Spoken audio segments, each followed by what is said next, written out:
So I just wanted to talk about these mind games that these guys have been playing about me for my whole life.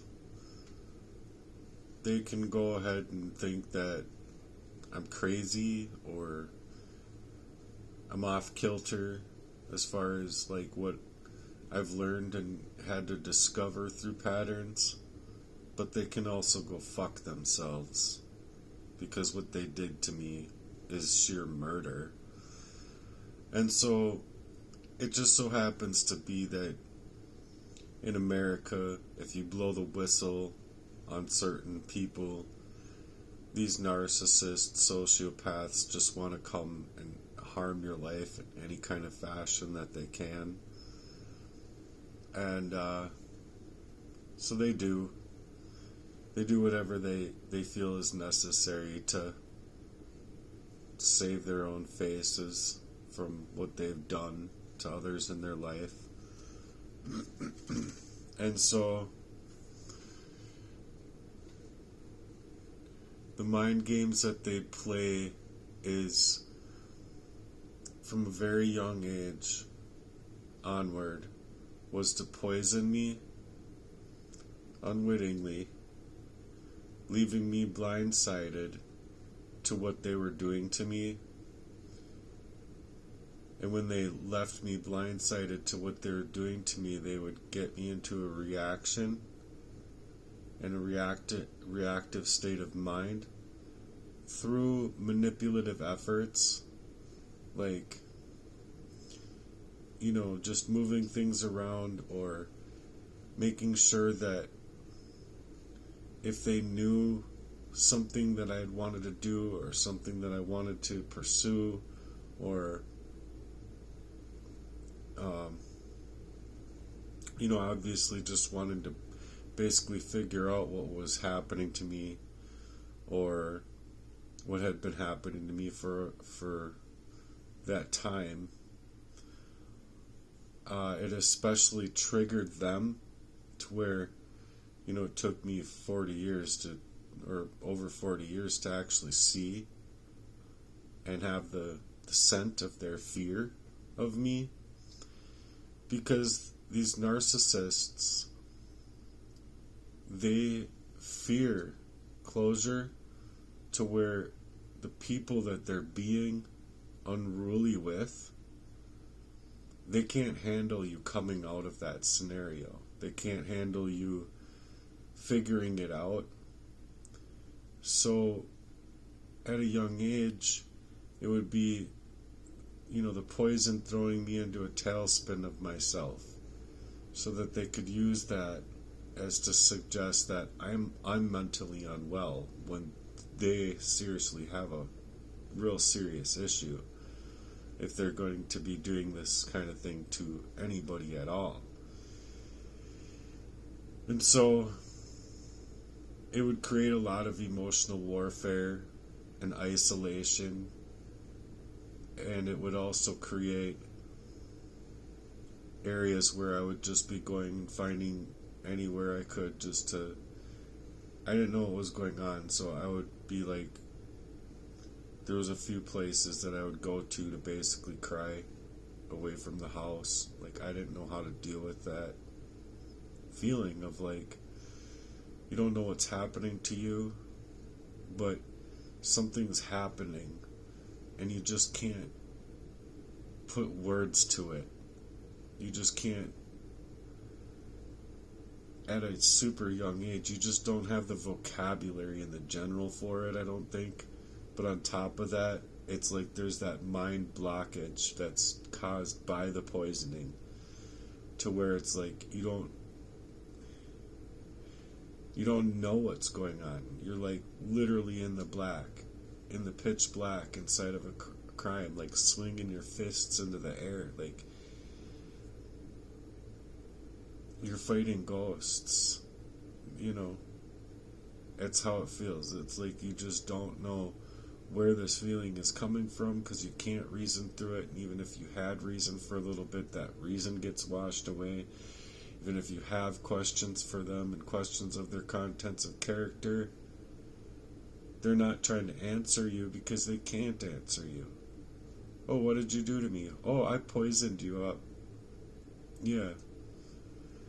So you're left in this, like, spiritual manipulative fog, physically manipulative fog, through them guiding you in false teachings or false security or a false sense of security, so that they can continue to abuse you. And they do. And they always did. Because,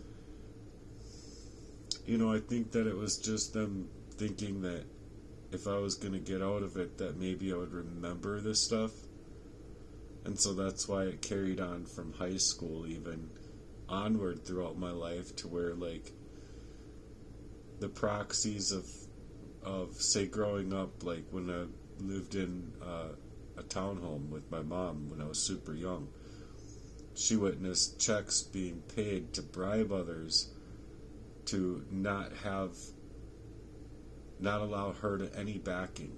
So it was like legitimately like the narcissist that my father was in the first place, to poison his own son, draw his other two sons involved in the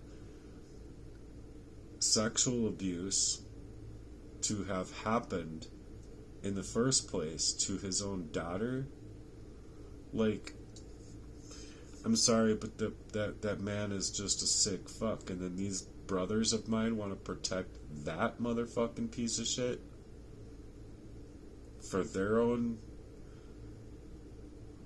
reputations, or however if you want to consider that a good reputation, go and consider that a good reputation. I could basically give a fuck less at this point, because they've literally stripped me from my life.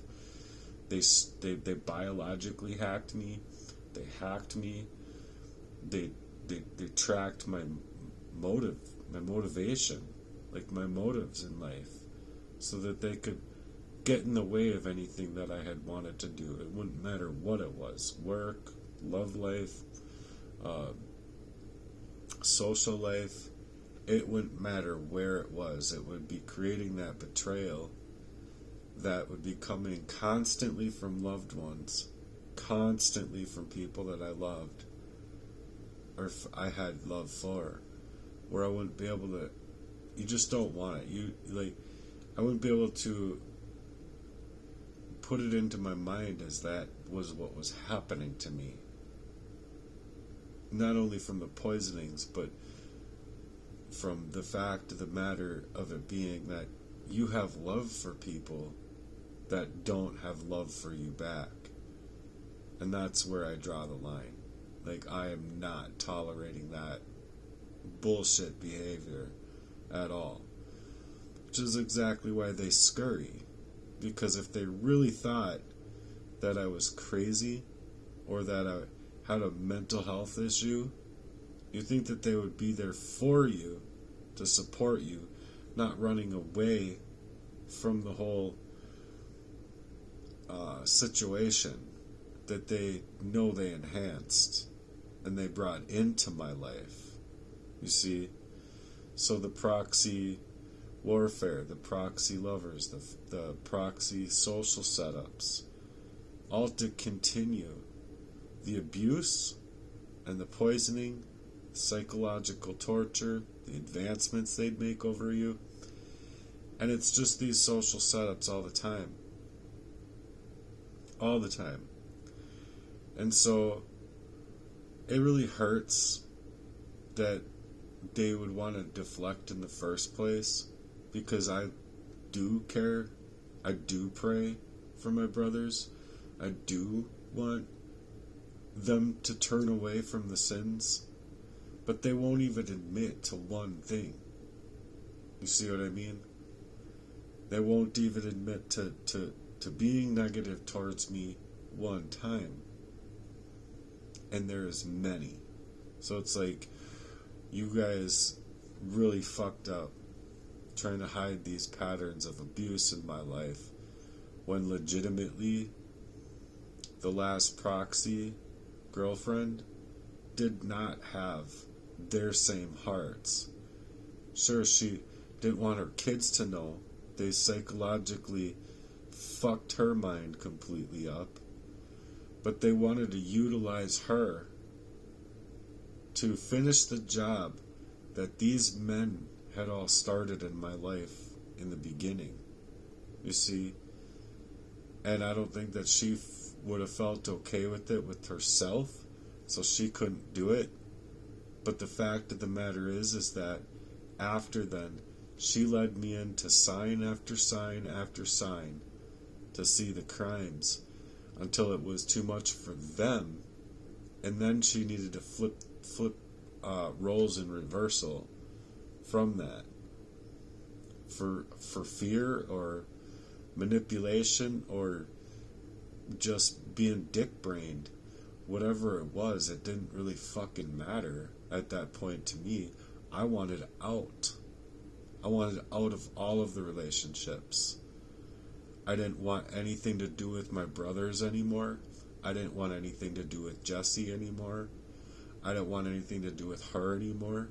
I didn't want anything to do with any of the past relationships that have been played into proxy in this fashion to be as evil as can be. To poison a person up, mind you, like you're in a relationship and you're being poisoned up, and then you have, like Emily, for an example, poisoning me up, suggesting I don't care what happens to the car. In other words, I don't care about your life. I care more about the car than I care about your life, A.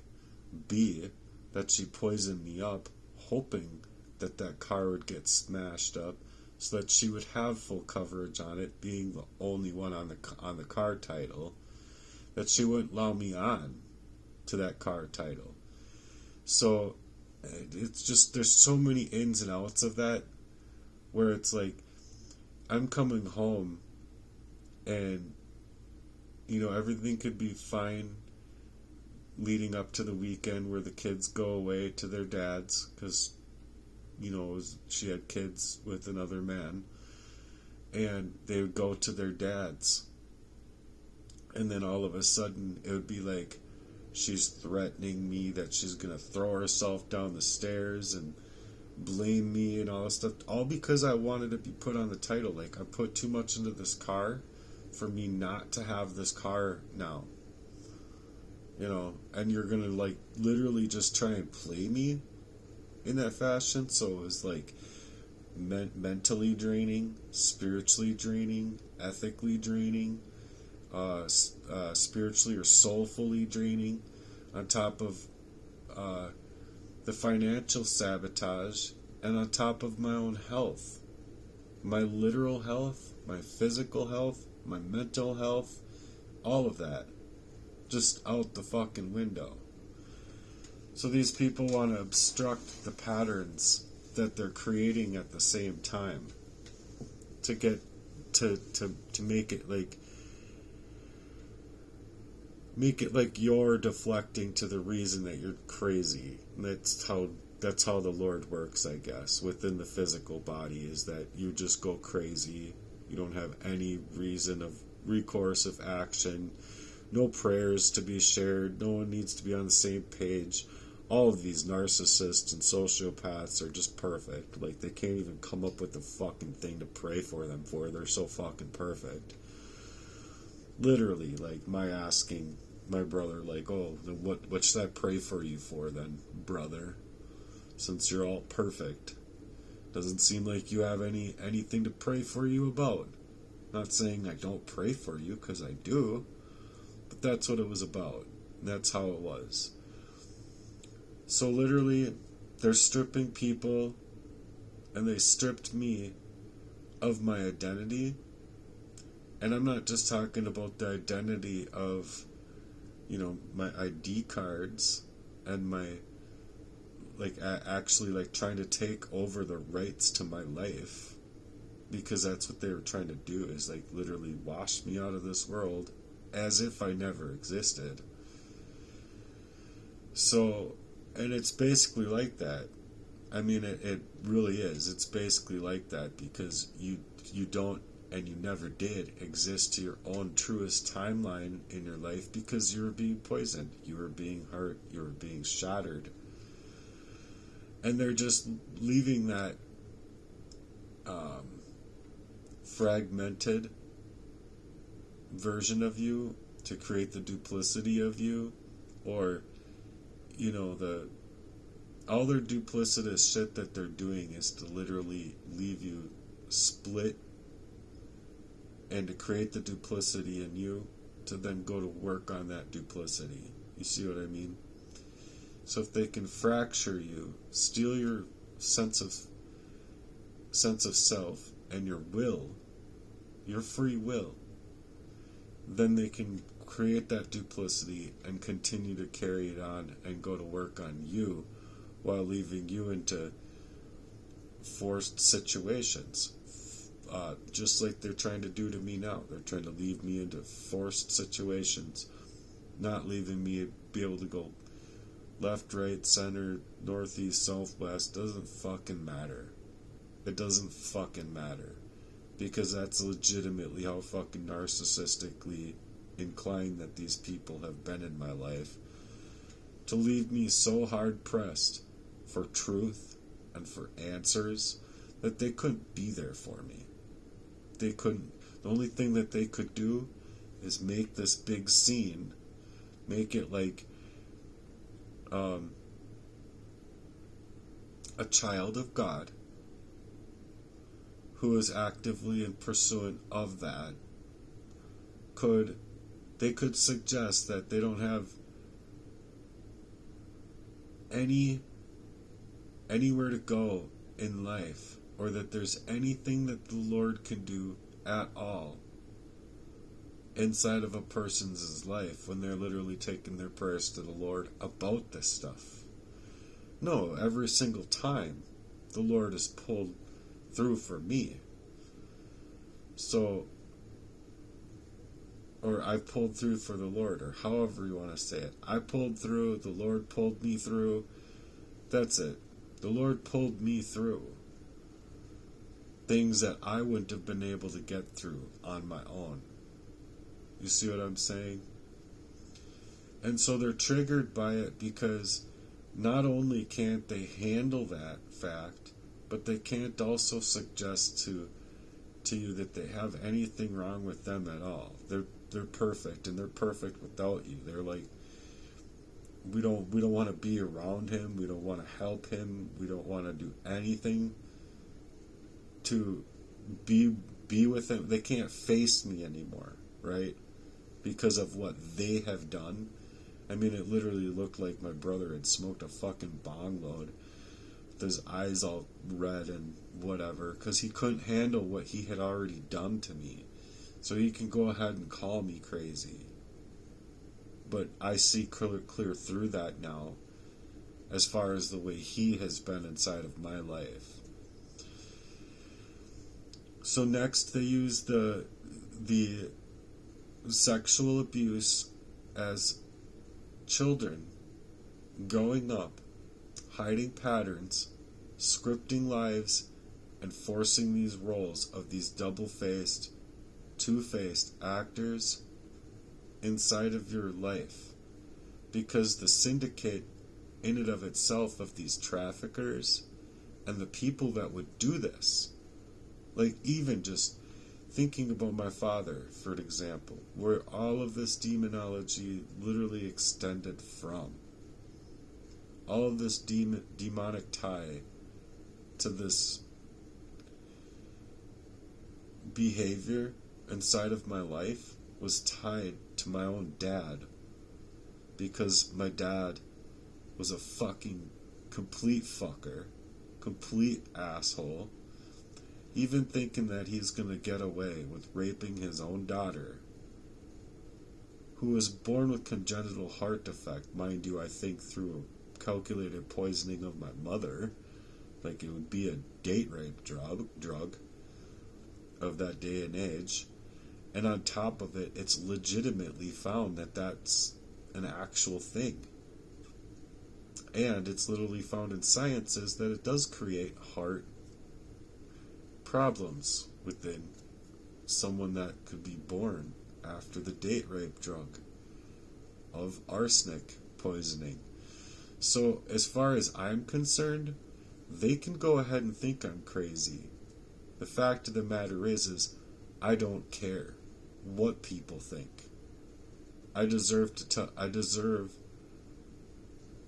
to be able to tell my story after everything that's been happened to me, where they wanted me to be leapt up on my own floor for dead, and many other times in my life falling to the ground, not knowing why.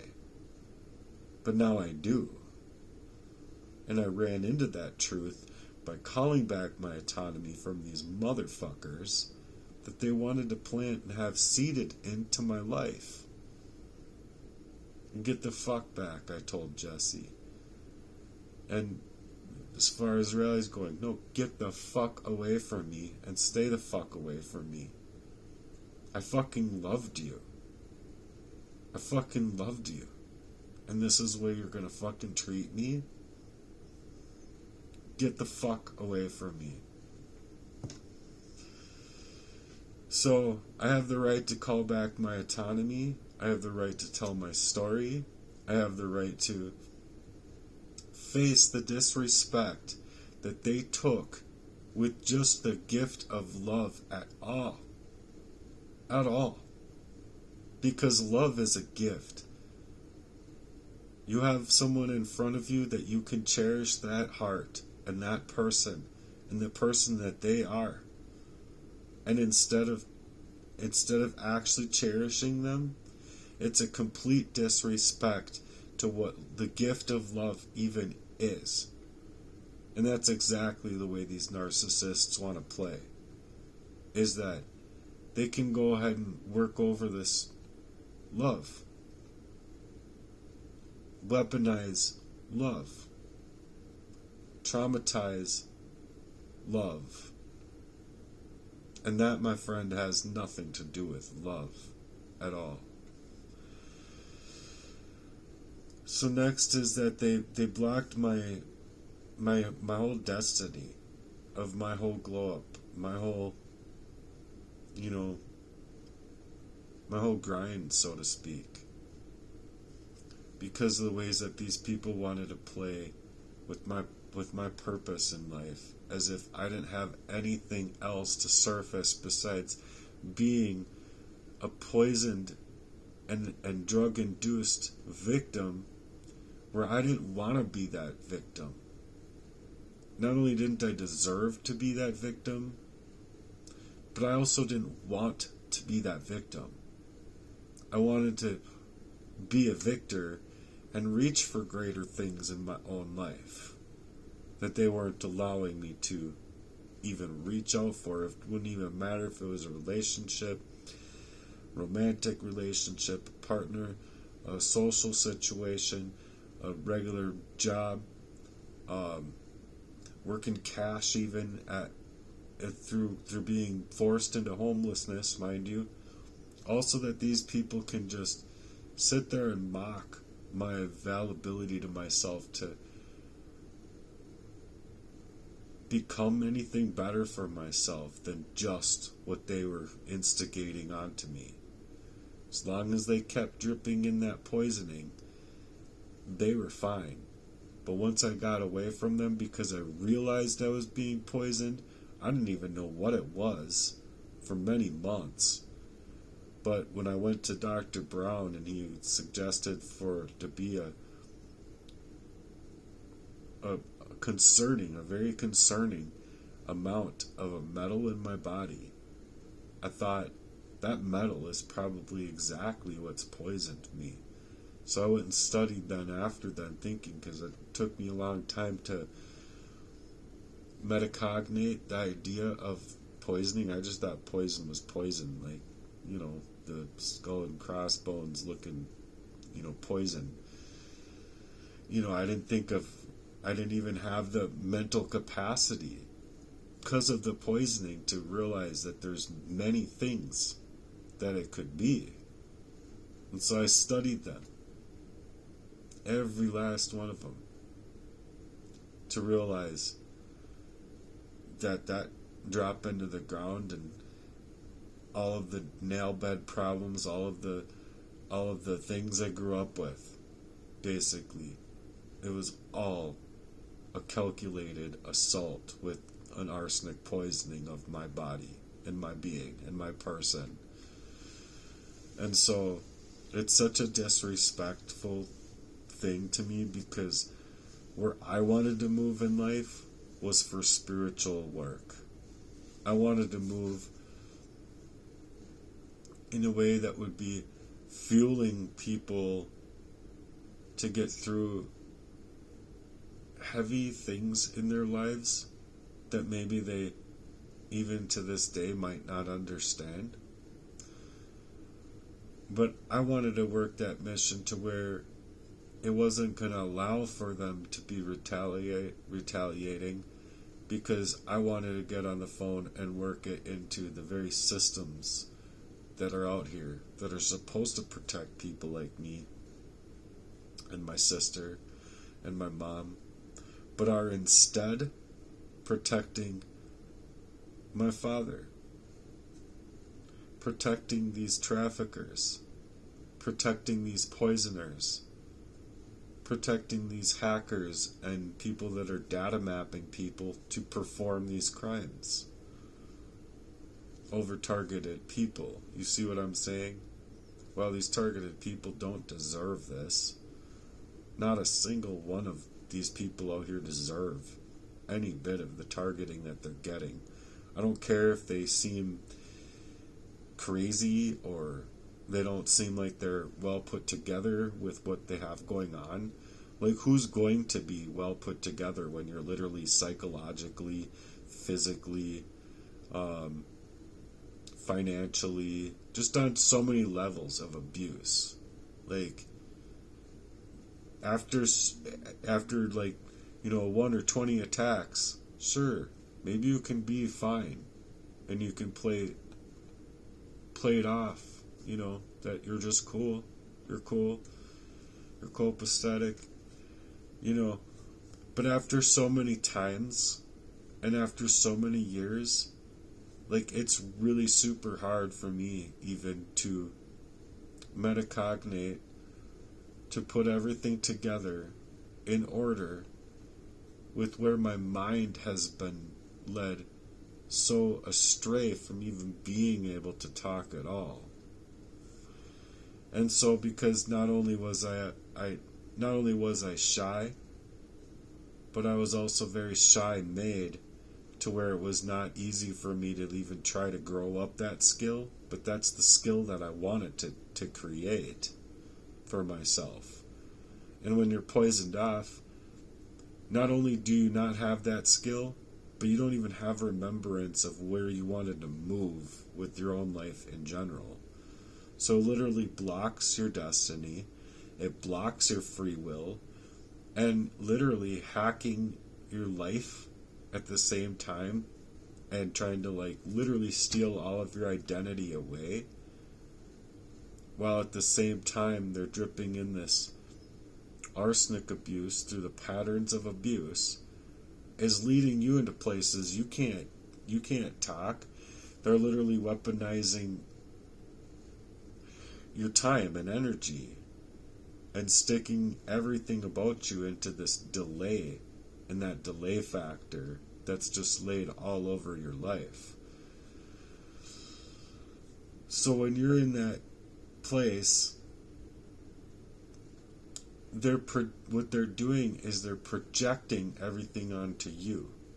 All of their insecurities, all of the things that they've done to you, all of their shit talk, that they'll constantly say, oh, they're not a victim. While they're doing the victimizing, that's called projection. And not only that, it's manipulation to other people. It's manipulating other people's eyesight, spiritual eyesight, to be able to see through what's happening there. And so these people, they left me in such a deceit that was written, ghost written into my life, basically. And it's just that type of spiritual warfare that you wouldn't want to have happen to you. Nobody would want to have these things happen to them. So that they did, and they continued to work in this fashion. It really pushed me into just feeling disposable. And at that point, when it's like you feel for short times inside of that fuel that you have, all of a sudden they're tricking you and manipulating you and getting you into that place again. And then you don't know where it's coming from because how the poison works, but it leaves you just feeling like you're in this demonic game of their control, to where they're just using you as a human disposal for their just like an emotional dumping ground. Basically, they don't care to help you. They never cared to not work with me. If they did, we would be probably who knows, we'd probably be billionaires by now if we actually were like brothers. But we're not. We never were. Not with these kind of games. You can't even suggest to me how you could be my brother while you're sitting there fucking poisoning me up and controlling my life and instigating for this hacking and hijacking my life from me. So people can go ahead and think what they want to. I deserve to tell my story and speak my piece. If I end up dead, you know why. I think it's the most gutter trash thing that could ever happen to somebody, to be poisoned up from birth, also that their own fucked up father can go ahead and get away with rape, and that these people out here that should be protecting me are protecting them instead. I think that's the biggest cowardice piece of shit move ever. And right now, with how much fraud that we're finding out is in Minnesota alone, I mean, you're talking billions of dollars in taxpayers' money that's going to these people that are sending and making money here in the state of Minnesota and sending it to like Somalia and whatever offshore bank accounts. They're literally stealing everyone's worth away from them. And if you ask me, it's the biggest cowardice shit show that I've ever fucking heard of, to be working in that kind of way. All for money. Greed. Because if you ask me, these people are envious of the Spirit of Jesus Christ. They are. If they really have something to hold back from in that fashion where they don't feel comfortable going to Jesus, maybe it should be all the more the reason that you do turn to Jesus. At least that's my take on it. Because what these people did to me is phenomenally fucked up. So I'm out here speaking my piece about it because I didn't deserve this. I didn't ask for it. Just as my mom and my sister didn't deserve and ask for what my father was. And on top of it, with these brothers that want to protect their own faces, to have their little family institutions, whatever they wanted to create outside of like a whole family being a whole family. I'm sorry, but they can fuck themselves for what they've done to me. I pray for them. I do. I pray for them. But it's just so much pain that makes me say that. It is. It's so fucking painful. Not only on the physical level of what I'm still dealing with today, but on an emotional level and at spiritual level of it being your own brothers and people that should have been there to protect me, not be sitting there hampering my every move, simply because I didn't want anything to do with what they had become. And they knew that. And they wanted to sit there and stay in the dark while darkening up my life around every turn that I could make to get away. And that's what I think is the most fucked up thing a person can do to a person. poison them up so thoroughly that they're literally biohacking you and stealing your free will, your sense of self, your sense of direction, aiming directly at your purpose, so that you have a harder time surfacing these very truths that I'm coming out here saying. So if they want to go ahead and play off as if they're great goody two-shoes, you go right for it. You can play off your goody two-shoes all you want, but if you don't turn away from your evil and repent of your sins, I feel bad for you. I don't care if I have to go through hell on this earth to get away from these fucking people that have done this to me. I'm willing to go through that hell. You just stay the fuck away from me. You don't deserve to have me in your thoughts. You don't deserve to be imitating my account and my name and creating a second version of me so you can think of hacking me to portray your all bitch ass story. This goes for Johnny Lee, all of being in passing one time that I can remember anyway, maybe twice in my life. But as far as how these people played in my life, fuck you people, man. Fuck what you did to me. I'm out. Thanks for being here and listening to this.